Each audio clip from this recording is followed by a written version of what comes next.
Well, then let us begin.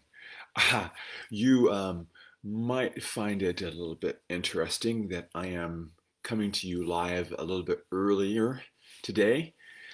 Well, I woke up early and it was such a beautiful day, and I thought, well, I think I'm going to get started early. And so here I am, and it'll be interesting to see who joins me at this time of day. Yeah, okay, so we're in Fresno, California, and right now it's about 8, I'm sorry, it's 6:44 in the morning. I'm just starting my second cup of coffee, and I have a fabulous presentation for you today. Today is the fourth Sunday after Pentecost, and the gospel lesson for today is from Matthew chapter 10, and it's just a few verses, and it's verses, let's see, here we go. Okay, verses 40 to the end of the chapter. This has been an interesting chapter because Jesus has been giving instructions to his disciples, empowering them to go out into the world. And during this season of after Pentecost, I've chosen to take the theme of empowerment, especially during this era of COVID-19. All the ups and downs and the ways that it's affected our world has left a lot of people feeling powerless. These are empowering words, and the words that Jesus gives his disciples today are so phenomenal. And there's a trick for listening to this. The title of my program is called What Was Jesus Thinking? And in this particular passage, Jesus was thinking about empowering his disciples, his followers, in a profound way. And I'm going to ask you to listen carefully to these words and to take them to heart. What I mean by that is to imagine that Jesus or the universe or God or the most powerful thing that ever existed was speaking to you and empowering you in a profound and a significant way. Are you ready for this? It's just a few short verses. Listen, Jesus is speaking. By the way, do you ever wonder why I only want to read the gospel lessons? It's because it's Jesus speaking, and he's the most interesting character in the entire Bible to me. Whoever welcomes you, Jesus said, welcomes me. And whoever welcomes me welcomes the one who sent me. Whoever welcomes a prophet in the name of a prophet will receive a prophet's reward. And whoever welcomes a righteous person in the name of a righteous person will receive the reward of the righteous. And whoever gives even a cup of water to one of these little ones in the name of a disciple, truly I tell you, none of these will lose their reward. And that's it. It's just a short little brief little thing, and it's it. It's all there is to it. And I just love it. I love it. This idea of welcoming, I'm sure, is rooted in the concept of hospitality and allowing people to come in. But there's more to it than that. There's a power that Jesus talks about here when people are received or enter into a room or make their presence. And it's always powerful. And Jesus wants you and me to be aware of the significance of the power.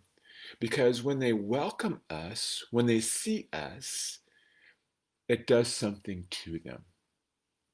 Jennifer and I have been watching that Chosen series about the life of Jesus.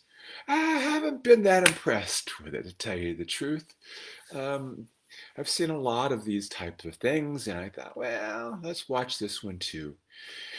So I've been tolerating it. I know a lot of people really, really, really liked it. I've been tolerating it. So Jesus finally makes his entry late into the first episode of season one, and then in the second episode, there's another entry of Jesus. Uh, the first entry is where Jesus is introduced to Mary Mag, of Magdalena, and then the second one is he actually comes into her home. Now, I think I've told you that I'm not that impressed with this series, right? But something happened when the actor, and he's just an actor, right, portrays himself as Jesus, and he makes himself known to Mary.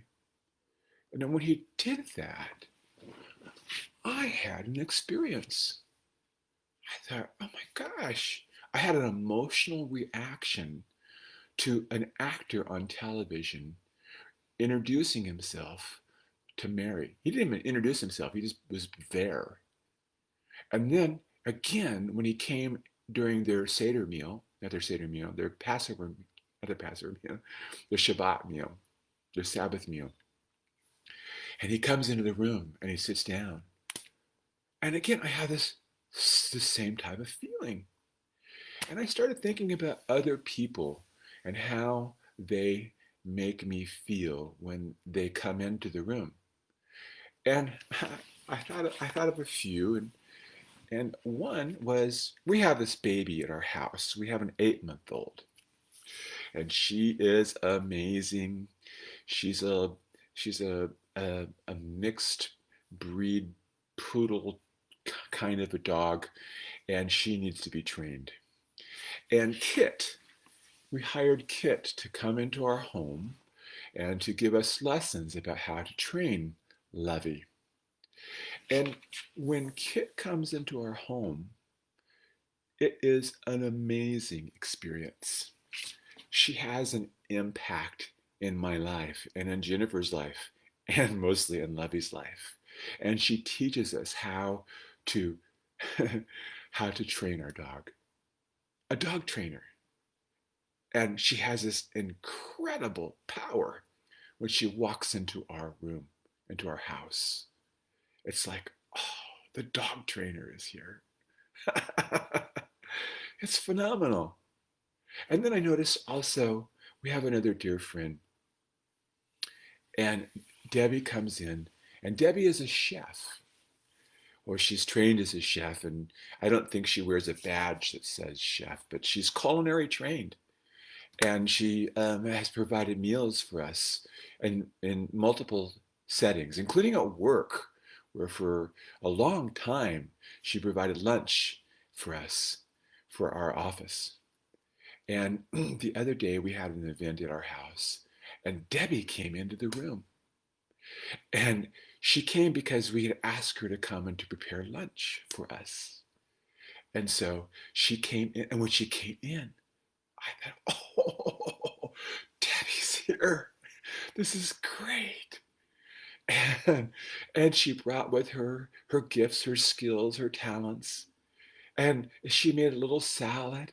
I thought, oh my gosh, we're having a little salad and we're having these guests over. How is a little salad going to make an impact? But of course, it was Debbie who did it. And when she made the salad, it was incredible. And I loved it. She just came in and she was welcomed and she had an impact.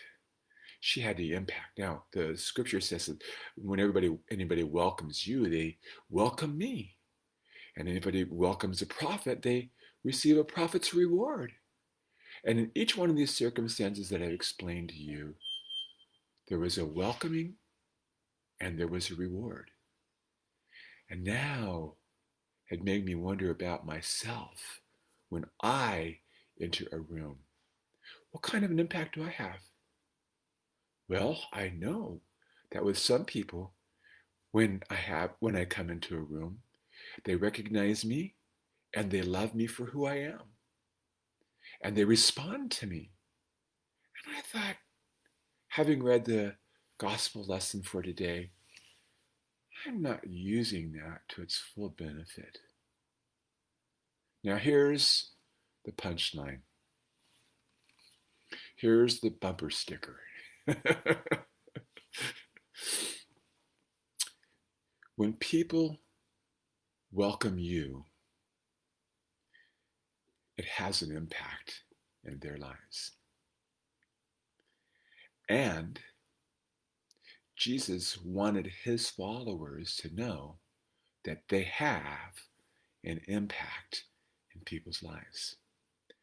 And Jesus wanted them to use that impact to their fullest effect. So, here is the challenge of the gospel lesson today. For you to be mindful of the fact that when you enter a room and people welcome you, that it has an effect on them. And that you take that to the next degree and you leave your impact with them. Now, I know in COVID-19, we're not supposed to hug people, but we can virtually hug people with our presence and with our look and with our kindness and with our love. You know, I couldn't figure out what it was about that Jesus character, the actor in the Chosen series. What was it about him that attracted me so much? And it was his kindness. It was his kindness, just his kindness. Nobody knew him for being a powerful miracle worker except for one other person in the room. But his kindness was the thing that had the impact. Now listen, there's a lot of bad things going. I almost said a four-letter word. There's a lot of bad things going on in the world right now. When you come into a room, make a difference in the world by making sure that people acknowledge you when you come in, and then leave with them your welcome, your reward, your gift. Now, Debbie has the gift of being a chef, and Kit has the gift of being a dog trainer. I don't have those kind of gifts. I have a few gifts, and maybe you have similar gifts. I have the gift of inspiration. I have the gift of empowerment. I have the gift of love. I even have the gift of kindness. And in my world, I am not a gifted brain surgeon. I am not. I'm not a lot of things. But what I am, I bring into the room with me, and I leave it there for the people, and I acknowledge it with them, and it touches them powerfully. Let us touch people powerfully when we walk into a room, and let us greet them with kindness and love and inspiration.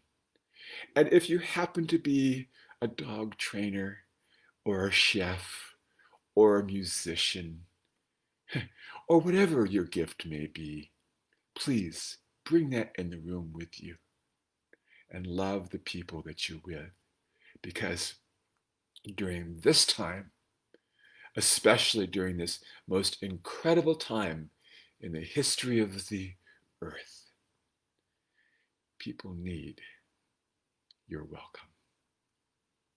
I'm Brian Martin. I hope that you have a blessed day today. And I love you, and your love and your life makes a difference in the world.